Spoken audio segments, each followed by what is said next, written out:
Imperialism in South Africa.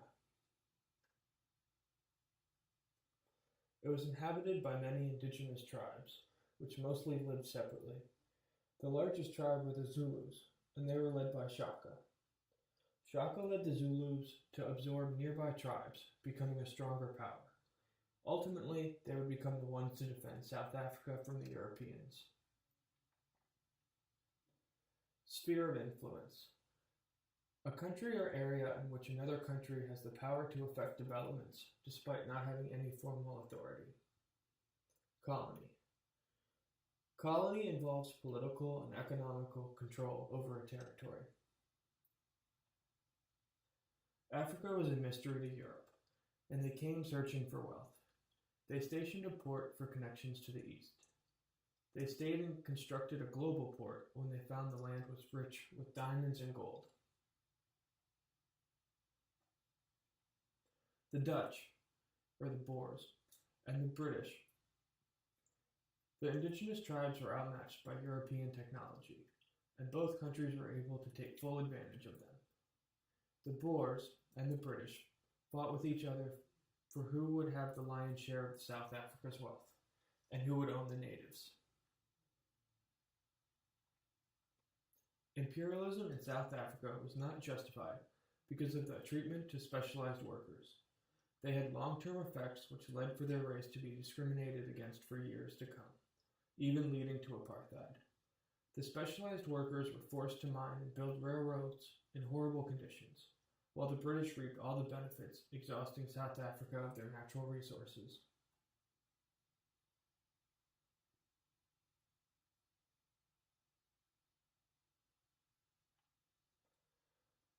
The Dutch East India Company established a base at Cape of Good Hope. The Dutch brought their language to South Africa and forced them to learn Afrikaans. Afrikaans is currently the first official language of the country. In the 1970s, the Africans began to protest to be allowed to have English taught in their school systems, to fight against the class system. James Cook, a British naval captain, arrived in Cape Town, marking the first time Britain had gone to South Africa.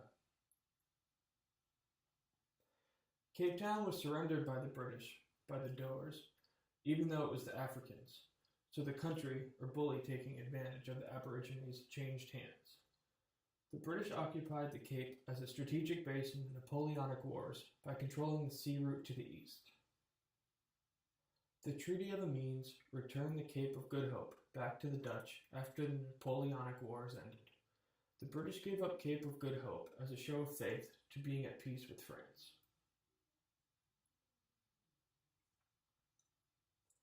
3 years later, the British took over the Cape of Good Hope again, and this time the Cape Province, which grew their territory the most compared to any previous time in South Africa. The British Parliament abolished the slave trade. Slaves stopped being imported to the Cape of Good Hope, but children of slaves were born into slavery, so nothing major changed. The Dutch migrated off the coast and further into South Africa to escape the rule from the British, but in turn displacing the indigenous tribes. The British let the Dutch migrate, knowing this would make it easier and pave the way for when the British decided to move inland. The gold and the diamond rush is sparked, and the abuse of the South Africans to be used as specialized workers begins. They were exploited as miners, to construct railroads, and other aspects to help the British export South Africa's natural resources.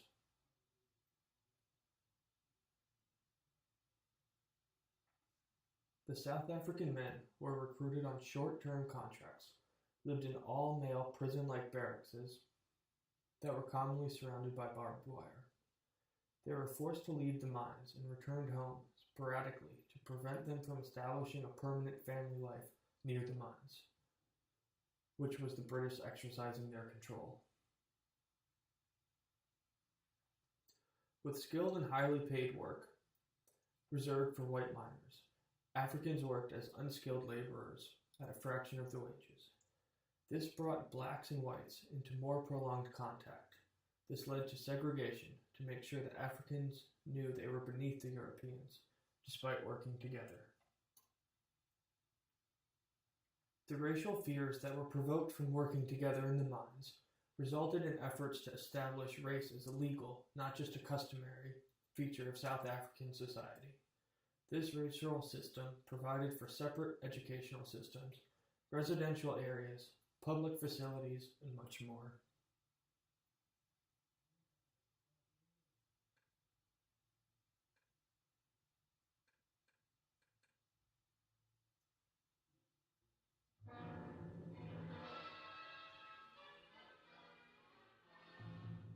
Demonstrations against the South African government's strict apartheid policies flare into shocking violence.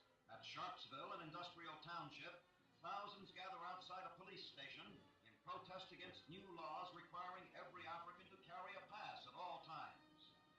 The crowd refused to disperse and began stoning the police, who opened fire into the crowd from behind a wire fence. In 2 days of demonstrations that began here, between 50 and 100 were killed, hundreds injured. Worldwide protests were raised, including a condemnation of the violence by the United States State Department. In South Africa, a mass work boycott by Africans is crippling industry in the area. An uneasy calm reigns. The conditions that led to the Sharpsville tragedy continue unchanged.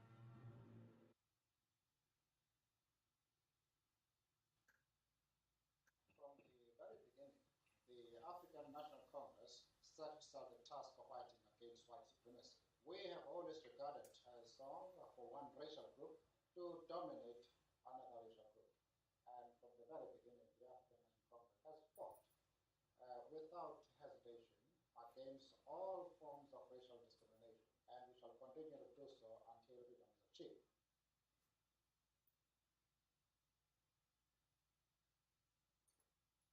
Pros versus cons, imperialism of South Africa. Africa became more advanced than they previously were. They gained advanced medical care, railroads, communication, and schooling. Europe took their identity by not allowing their languages or customs to survive. Racism was sanctioned by the British law, and racial tensions lasted decades after. The country never was granted reparations for the exploitations of their natural resources.